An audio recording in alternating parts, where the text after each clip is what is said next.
going on, guys? Welcome back. Today we're going to be talking about overlapping movements. And what I mean by overlapping movements is when you're training a specific movement, and when I say training, I'm using quotations right now. When you're training or doing a Metcon and two movements, say it's a couplet, for instance.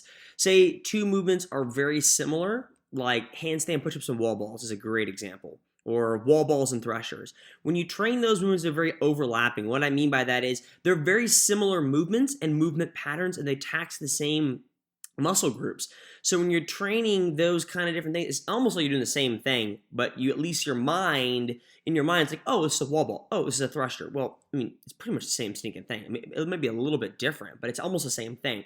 So overlapping movements. In this case, we're going to be talking about upper body endurance and overlapping movements. So this workout we're going to be doing up here that's coming up is parallel handstand push-ups and shoulder to overhead. And it's actually shoulder overhead, it's actually push jerk, which when you look at the movement, when you do a push jerk, right, you bend and you use your legs to drive it overhead, and then you kind of like catch it in a half bent position. It's pretty much the same thing for a parallel, and the only difference between a parallel handstand push-ups, which at this workout we're going to be doing 14 inches, which is really, really deep compared to what you see at like sanctionals. Like sanctionals are usually 12. It's the same thing almost. But in this case, a parallel handstand push-up, usually when you bend your knees to get that kip to drive overhead, your knees come almost to parallel, if not further. So it's almost like you're doing a really, really deep push jerk. I don't really know how else to explain it. So without further ado, let's actually jump into it. We can talk about more about it. So this workout, we're going to be doing... it's pretty much 10 and 10, so we're doing 10 parallel handstand push-ups at 14 inches and then 10 push jerks at 165. We're going to rest 1 minute. We're going to come back and do 8 and 8. Same parallel height, but this time the push jerk weight is going to go to 185. Then we're going to rest 50 seconds. So the rest goes down 10 seconds every round. Then we're going to come back and do 6 and 6. Same parallel height. This time the 6 push jerks is at 205. We're going to rest 40 seconds, come back and do 4 and 4 parallel handstand push-ups, and 4 push-ups at 225, then rest 30 seconds, come back for 2 and 2 at parallel handstand push-ups and 245-pound push jerks. So when you look at this workout, like it is essentially the same thing, right? We're doing push jerks and handstand push-ups, and they're very similar movements. They are completely, in my mind, overlapping. And what we're trying to find is how well is your upper body endurance? Like how well can you go from pushing your body on a really, really deep parallel to then grabbing a bar and pushing it overhead? And I'm not going to lie, I was taken aback by how difficult it was in the first round. When I looked at this workout and thought, oh, this will be a really easy, accessory piece, like I'm going to smoke this. But then when I did the first round at 10, and the 10 wasn't bad. Like I can do 10 parallel handstand push-ups. It's pretty simple. But then when I came back to the 10 push-ups at 165, that's where I realized, ooh, this is going to get spicy. Because, you tend to think, oh, 165 pounds is not heavy. Yeah, you're right. But you get a bigger leg drive on your parallel handstand push-ups than you do in the push jerk. I might weigh 195, so you might be thinking, oh, well, the parallel should be more difficult. But I thought that coming to the push jerks after the parallel was actually really, really difficult. And you're going to see it like, I think this is the round of 6. And so even in the round of 6, you can see that my handstand push-ups are quite a bit slower than they were in the round of 10. And by the time I get to 4 and 2, you're about to see a significant difference. Where the 10, I'm going unbroken and not slowing down. Whereas the 6, I'm not breaking it up, but I'm slowing down my pace and I'm resting between movements. And also resting in my distance to get to the bar.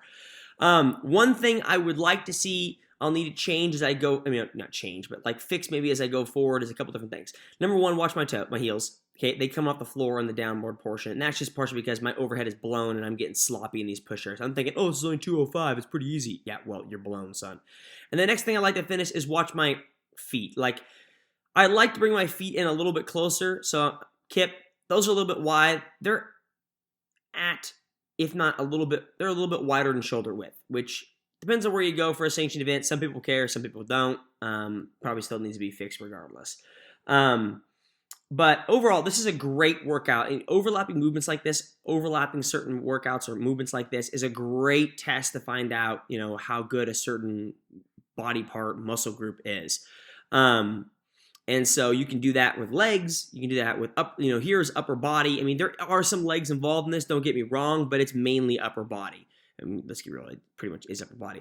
But a good way of testing that is test your lower body endurance by doing something that's very similar, whether that's wall balls and thrusters is a great example, even though that's kind of a full body movement because it's upper and lower. That's also a great way to test your leg endurance, where this is just upper body. So this is a great way of testing your upper body endurance. If you guys want to try something like this, just let me know.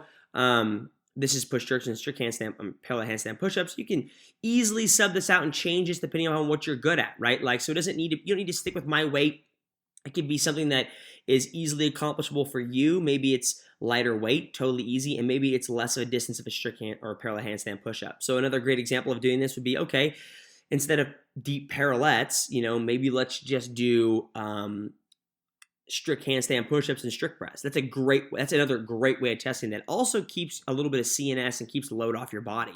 So you can do 10, 8, 6, 4, 2, strict handstand push-ups and strict press that slowly increases weight. I mean, that'll get you there. So my point is, like, don't worry about the weight too much. Don't worry about the distance in the strict handstand push-up or the distance in the kipping handstand push-up. Just worry about it's an overlapping movement. So find movements that are similar that you can find out, okay, how good is my upper body endurance? How good is my leg endurance? And that's great way of finding that out. Doing this workout, watching myself, there are obviously a couple things I would fix. And, my upper body endurance is decent, but it has room for improvement. I mean, let's be real. Like, if you took this workout and put it in the games, there would probably be a heavier barbell. And so I can't come on my toes if I'm trying to push jerk 265, 285. Like, I need to really depend on my form. And so there is some work that needs to be done there to make sure that I can accomplish it at the games or at a sanctional for the future. So thanks for watching, guys. Talk to you guys later. See you.